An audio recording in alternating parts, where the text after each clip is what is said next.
That's right. 2 words, Big Worm.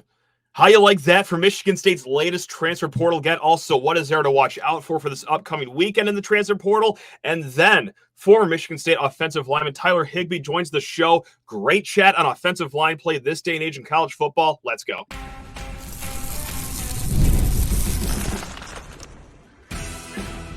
You are Locked On Spartans, your daily podcast on the Michigan State Spartans, part of the Locked On Podcast Network, your team every day.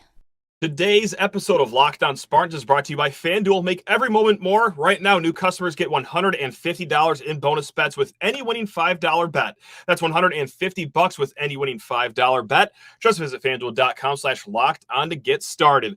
Spartan friends, Spartan family, Locked On Spartans listeners cannot thank you enough for kicking off your weekend with us here at Locked On Spartans, your team in green and white 5 days a week. Please rate, review, subscribe, comment below how you're feeling about Big Worm, which is what we're going to get to here in a hot second. And also, lockedonspartans@gmail.com if you have any questions, comments. We're going to get to a few mailbag questions this upcoming weekend. So if you have some that you're sitting on, well, go ahead and throw that egg our way. Again, lockedonspartans@gmail.com. All right, let's get into the show here. And I'm sorry to start with news that's roughly 24 hours old already. But roughly about an hour after we recorded yesterday's show, the one, the only Big Worm, he commits to Michigan State out of the transfer portal. Now, yes, this guy does have a government name that is, more commonplace than Big Worm, I suppose. His name is Ben Roberts. That's not as fun as Big Worm, though. So we will refer to him as Big Worm from here on out.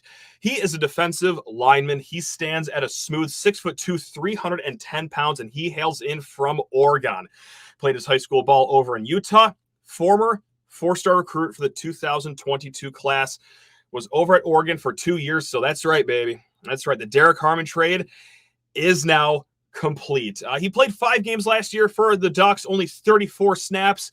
And I know that there's this adage of, hey, when a guy commits as a transfer and one of his top things are his high school ranking, well, that means he's just a bust. I don't think that's necessarily true this time around. There is some defensive tackle talent at Oregon. That's a fine program. He is entering his 3rd year, so I think there is plenty of meat on this Big Worm bone that we have gotten. So this is a big pickup. Of course, for this year, it's going to help with the depth, right, guys? I don't know if he's going to be a day one starter right off the bat, but this is a conversation we've been having not too long ago here about the linebacker pickups and already who you've gotten out of the portal at defensive tackle is filling in some holes for the future, because defensive lineman recruiting, interior defensive lineman recruiting to be specific, wasn't something that was a big focus with the last staff. The 2021, 2022, 2023 recruiting classes, they only had 3 interior defensive linemen that committed to Michigan State: Alex Van Sumeren and Derek Harmon. One of those guys aren't even going to be here.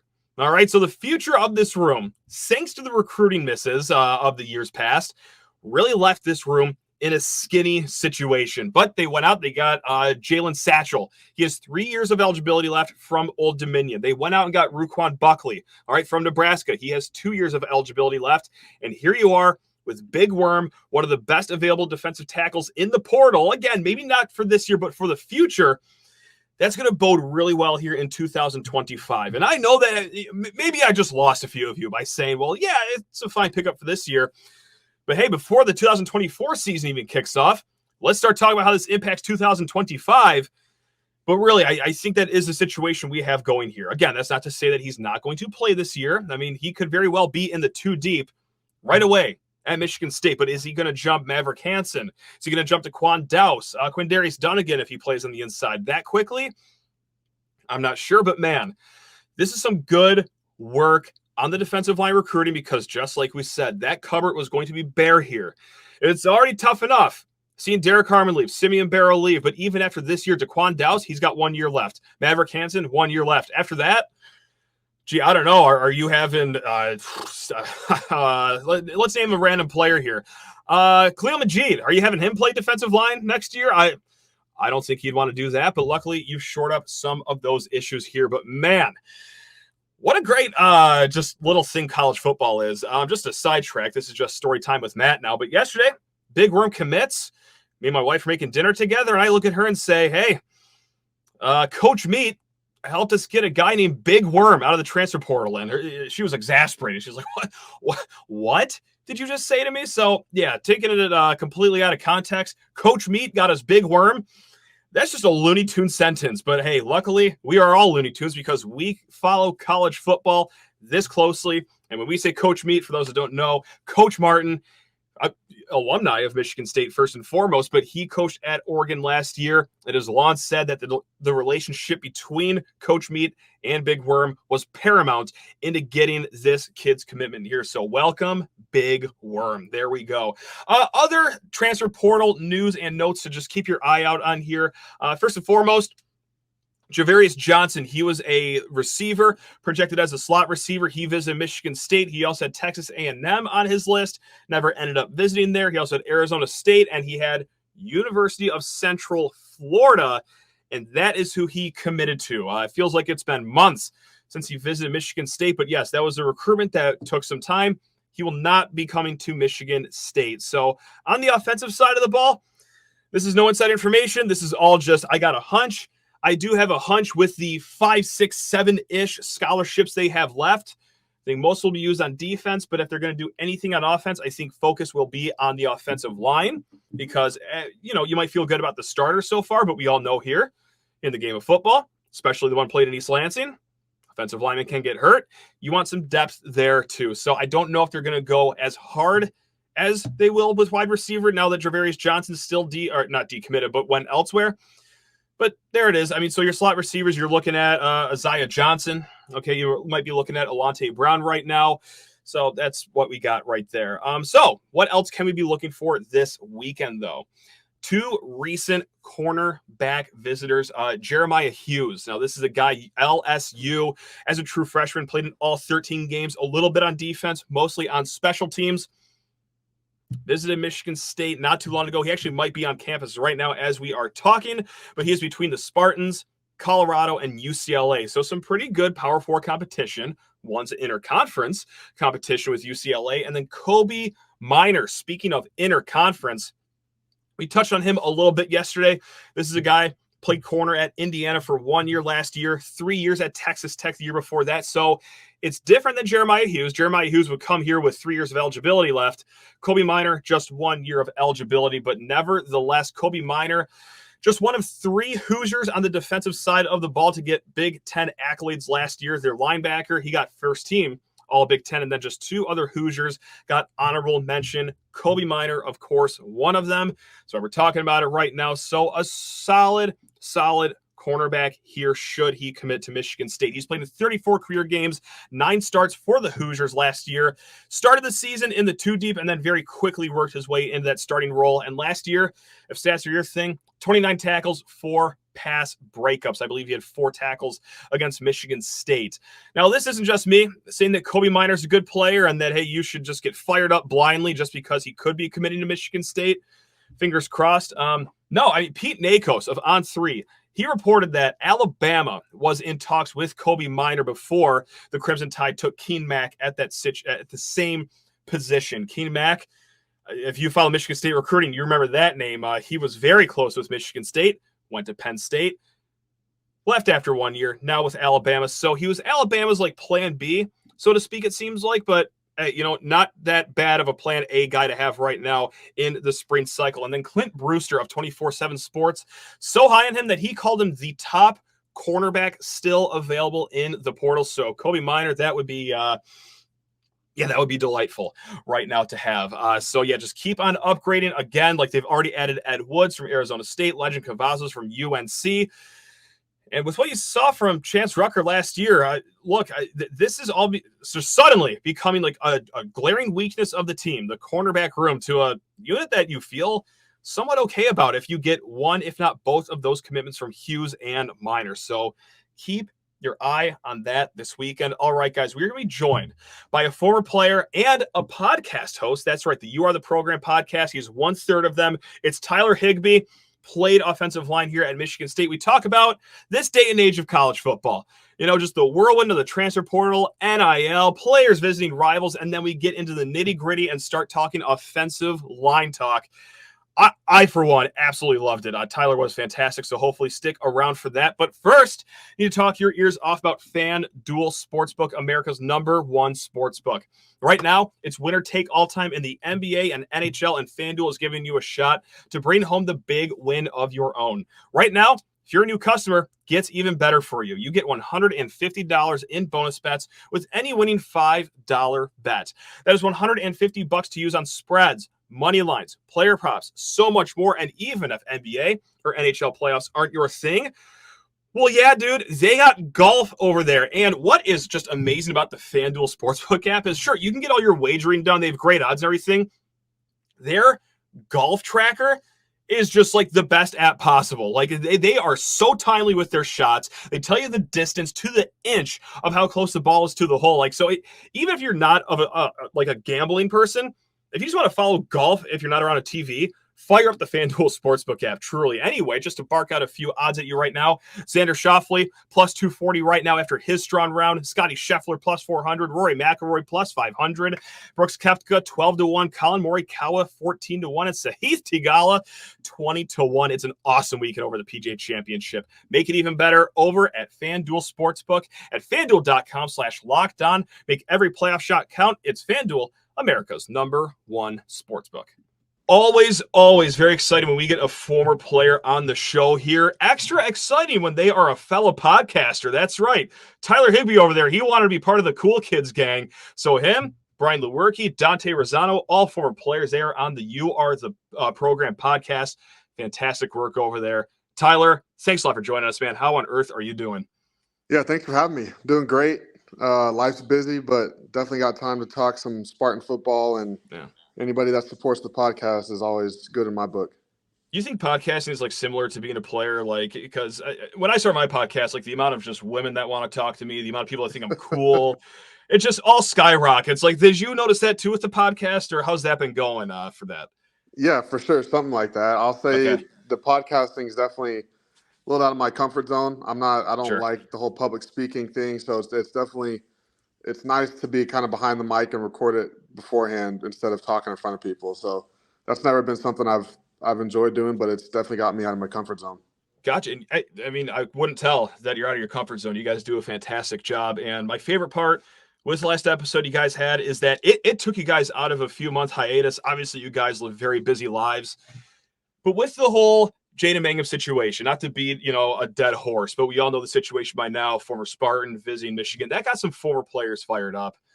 Point blank, this is a really broad question, but what got your goat the most about that? Like, what fired you up the most about that whole situation? To me, it's just the fact that that's even a thought that would cross someone's mind that went to state, that played at state. Like we talked about on the podcast, we all went to state for a reason because we thought it was the best fit. We thought it felt like a family. It just felt right. And even if it ended up not being the right choice, I know even considering Michigan would have never been in any of our books. Like we would have gone somewhere else. But sure, it just blew all of our minds that him going to, or even taking a visit to Michigan was in the cards. Do you think, because this is the question I've been asking myself here, and it could be a combination of both, but do you think that's a problem with the culture that's been at Michigan State for the last few years? Or do you think that's just a byproduct of what's going on with college football? Like, I can't tell if it's a small problem or if this is like a massive problem that like just chalk it up to, hey, that's just the game these days. I mean, do you have any inkling of what way you sway or no? I feel like it's a little bit of both. I lean more to the side that it's kind of just the way college football is now because guys, regardless of where they're at, are never satisfied unless they're one of the starting 22 and getting paid hundreds of thousands, if not millions of dollars. So I think that's just the world of college football we live in now. But it sucks that that's kind of what it's come to. It's an interesting perspective from your guys' end too, because obviously you were in the trenches, quite literally as an offensive lineman. But I mean, you played college football, but even just a few years removed, like only 5 years is the last time you played. But is it still hard to follow the sport like for the rest of us fans? Because a lot of us are like kind of just like, this is unrecognizable to what we know. Or do you kind of like sympathize with the players and be like, well, good for you guys, player empowerment, this whole 9 yards? Or I don't know. I hope there was an articulate question in there somewhere, but like, I'm just fascinated just from a former player perspective. Is it as crazy as it seems, you think, for the rest of us fans? I definitely think it's kind of crazy because like Okay. Brian's playing in the UFL right now. I Yeah. played in the USFL the last 2 years, and even talking to guys in those leagues, it's just the culture of college football. It's not anything that any of us were used to, and it's just different. It's a different world, and it's not anything that. I mean, obviously, it would have been nice to get paid to play in college, but Yeah. like I said, we chose college because we thought it was the best fit for us, and it made the experience that much better. Like I was in Brian's wedding, he'll be in mine, and we met some of our best friends for Yeah. life in college. And I mean, obviously some guys are getting that experience, but I don't think it's as many as it used to be.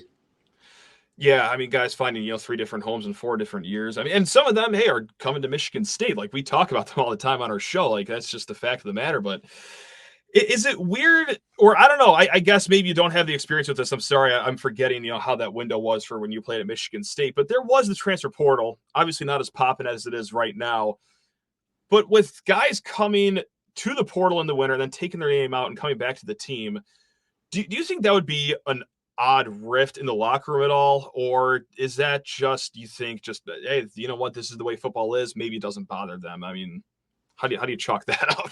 I definitely think it could be a little awkward in the locker room, especially Okay. for a guy that enters it in December, decides to come back. I think I said on the podcast, it's like, if you come back, cool, but you better be all in. And then, but once you leave, like once you leave again, then it's like, well, it was a money grab for him. So it kind of it's tough. You got to take it with a grain of salt once they enter the portal and they come back. I'll be the 100th guy to ask this question, but like, what do you do? I mean, is there any slowing this down in your opinion, or is this just the way of the world now, you think? Yeah, they got to figure something out. I mean, that's very broad, but something's got to Yeah. be done because it's the way it's going now. It's only going to get worse, and that's not really good for anybody at the rate it's going. You think Coach Antonio got out at the right time, or do you think he would be all about this? Everyone enters a portal, No, everyone's got to ask for a raise. I can't imagine he'd be too tickled by everything going on here. yeah, he'd be, as he said, he'd be ass out. We heard that a lot. So he got out at a very good time. Any coaches on the staff that you played with, you think could handle all this sudden change? I mean, obviously some are still hanging around college football, but do you think that any of them were just jonesing at putting even more work on their plate? Honestly, I mean, Brian said he talked to Coach Salem not too long ago. Okay. I think it comes down to the younger generation of coaches. I think they're more adequate to handle these kind of changes. A lot of the old school guys that were on our coaching staff, it's probably not what they want to do, but they know they have to adjust and adapt to the new era that is college football. But I definitely don't think they enjoy having to negotiate new contracts with agents and players and stuff like that. I don't envy it. Look, I know Jonathan Smith, he's making a ton of money. It's just like with all this work, though, when do you get to enjoy it? Like you're working 20 hours a day, 8 days a week. Like, I don't know, man. Coaching isn't for me. Do you foresee yourself jumping back into college coaching here ever? I know you do a little bit of work. I believe that's with what age group now again?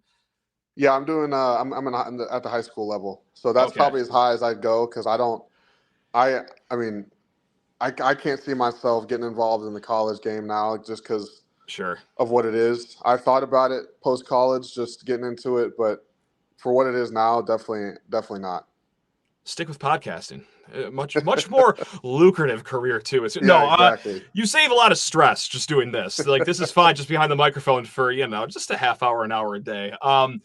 So again, like thrilled to have you on the show because it's been a while since we've talked just like good offensive line ball, and what better guy to talk with than not just a former offensive lineman, but someone that's played everywhere, all over the line. I mean, in 2018, I read this on MSUSpartans.com. You were just one of 2 players in the whole nation to start multiple games at 3+ positions on the offensive line. So let's talk trenches here, man. When you watch, help us fans, what is it that you're looking for when you are watching offensive line play, or just when you're sitting on your couch watching either NFL or college? What are like 1 or 2 things that you're looking for? For me, I can tell kind of right away whether at the college level, you can kind of tell right away which side of the ball's kind of getting a push. Okay. And for the last few years, for the Spartans specifically, it's kind of been non-existent. I know Kenneth Walker was kind of the eraser in the backfield. Yeah. And he solved a lot of problems that they had up front. But I can kind of tell right away how the game's going to go. And obviously, there's guys on the other team that are going to be the guys who circle for the pregame when you go through the players on the other team. But it's been a little bit of a struggle. But I know for me, it's fun watching the trenches, because I know even like my parents, when they would come watch the games, they told me, they're like, we're coming to watch you, but it's hard to watch you because it's just so much easier to follow the ball. Like, yeah. I get it. And so is it easy to kind of pin where the problems were the last few years? I know this is putting you in an awkward spot, but like, what do you think it was more the players? Do you think it was the scheme, or like what was the main issue with the offensive line the last few years, you think, just from an offensive lineman's perspective? I think part of it's scheme. I know a lot of it seemed very predictable, and that was kind of the problem when we were there too, towards the latter half. Gotcha. It's just it puts you in a tough spot when I would text our group with Brian and Dante. It felt like every second down, no matter the down and distance, or no matter the distance, but every second down, it was a delay handoff or some sort of inside zone. So it puts you in a tough spot when you get the delay to handoff on second down, and you have a long third down. Defense kind of knows what's coming. So as an offensive line, when the defense knows it's a pass, or when they know you run the ball 80% of the time, if not more, on second down, it makes it tough when it's kind of one dimensional like that. You ever get like defensive linemen or linebackers just straight up telling you like we know a play's coming? Like like was it ever that bad or no? Well, definitely in practice, just because they know our calls. Okay. But in the game, I can think of a few times when it happened, and you're kind of sitting there in your stance like, great. Like they know awesome. They know what's coming. Yeah. And so what was the hardest position for you to play on the line? Because again, inside, outside, you played everywhere. Like what was the hardest, like technical wise? I would say the hardest adjustment was definitely center. So funny story, that was actually the reason, well, not the reason, but one of the reasons I went to Michigan State was because LSU was it was a place I wanted to go to for a while.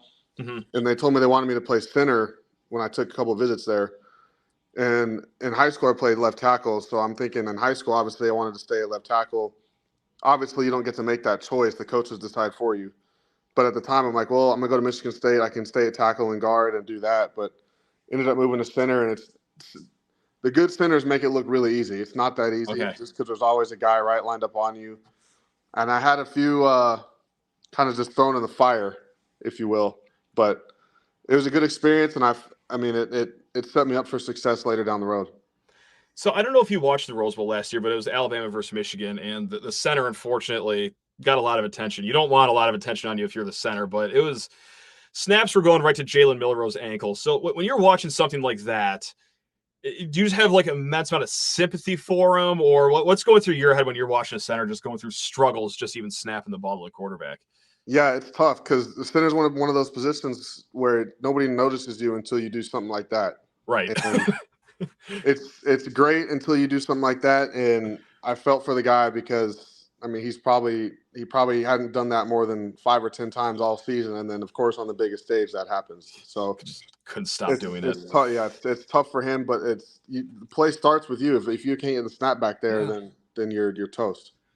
Well, he made me really sad as a Michigan State fan, and a lot of us, because it's 2 or 3 more good snaps to Milroe. Maybe it's a different game, but nevertheless, that's a different, 2 completely different programs here. I do have to know, because I think it was from your junior to your senior year, you were inside and then moved to outside and played tackle your senior year. Is that correct? Is that when the transition happened? Yeah. How hard is that? Because Michigan State could be in a situation like that. Let's say one of their tackles goes down. Let's say Luke Newman. He's got to go from the inside back to the outside. Like, is it easy, or is that actually a really hard switch to make? For me, it wasn't too terribly difficult, just because I was used to playing tackle. It's kind of like riding a bike. Okay. You get plenty of reps at both during the week, during practice.